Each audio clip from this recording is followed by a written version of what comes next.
Kryeministri i vendit Edi Rama ka inspektuar punimet në Lungomare 3, që sipas tij është një operacion i madh dhe i thellë urban që transformon vijën bregdetare të Vlorës, Radhimës dhe Orikumit me rrugën bidet, e cila fiton një trotuar të bukur me zgjerimin e plazheve përmes riorientimit të valve të ujit, me shëndetoren e re nën rrugë Buzdetit, me bypassin e vogël mbi segmentin e hoteleve dhe restoranteve në Radhim, ku rruga aktuale automobilistike kthehet në pedonale turistike. Sipas kryeministrit Rama, ky investim strategjik zgjeron hapësirën e turizmit cilësor të Vlorës dhe krijon kushtet optimale për vijimin me Lungomare 4 në zonën e Orikumit, duke e bërë Vlorën qytetin bregdetar me shëndetoren më të gjatë në mesdhe.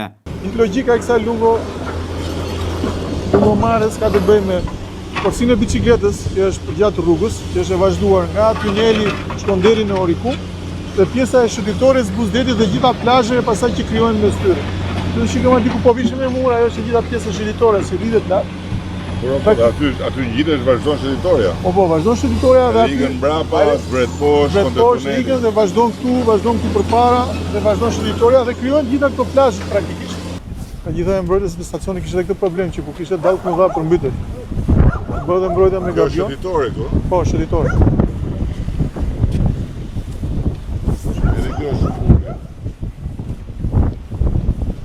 Do këtë ndryqim, është kursi e biçikletës. Tu ka qenë ndjeri, Ky është babalja i mirë. Jo nga ata babalja e Kënetës, ky është babalja i detit.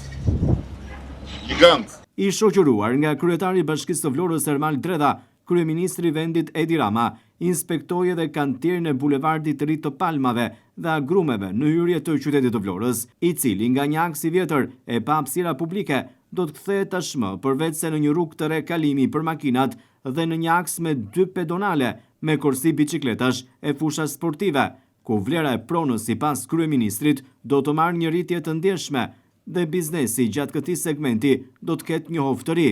3D, tre fasade, Kish brapa se ka pamje direkt në këto çarje dhe pallate. Ai pjesë pallati aty. Tani vetëm këto këtyre koncesionerëve i duhet vënë ajo mbulesa. I duhet vënë ajo si karkasë, ajo mbulesa. Kjo dhe bordura e bukur, bordura e gurit. Një vetëm një projekt. Jo, këtyre mund t'ja bëjë një arkitekt i marrë të unifikojë edhe. Nëse mi pse ndëm tu palmat, në 3-4 sopë. Që tjerë në brejnë. A më në regull tani? Në regull, po ti janë regull të tjetëri? Ashtu, që qyqje në dhe një shënjë që me dorë. Si jeni, si kanë? Në regull? Shumë të kënaqur jemi. Faleminderit për investimin, se ne jemi të lere të rritur këtu në këtë zonë që Fiksimit i e di, fiksimit i. mund vesh. Edhe aty të për shumë Kam thonë se vinë 4 herë ti. aty ku bëhet futje që bëhet lidhja, edhe aty tak duhet quaj, nuk duhet lënë. Dhe Dhe pallate. Duhet marrë masa që kjo të prishet dhe muj aty dhe të shtrohet e rruga aty, të bëhet një rrugë tamam deri atje. Edhe këtu pastaj prapë këtu kjo është rrugë, që pa evitueshme, do më fut këtej. Është aksesi pallate. Është aksesi në pallat. Si jeni? Po mirë, do gjetë mënyra dhe ku që të... Dhe të bëhet një ndërprerje, bëhet më mirë të bëhet fajik. Pjesa e mbrapa. Me të bëhet ndërprerje si rrugë, jo të bëhet rrugë dhe jo kështu, jo kjo ulje. Gjatë inspektimit të bulevardit të ri të Palmave dhe agrumeve në Vlorë, kryeministri Rama u takua edhe me banor të zonës.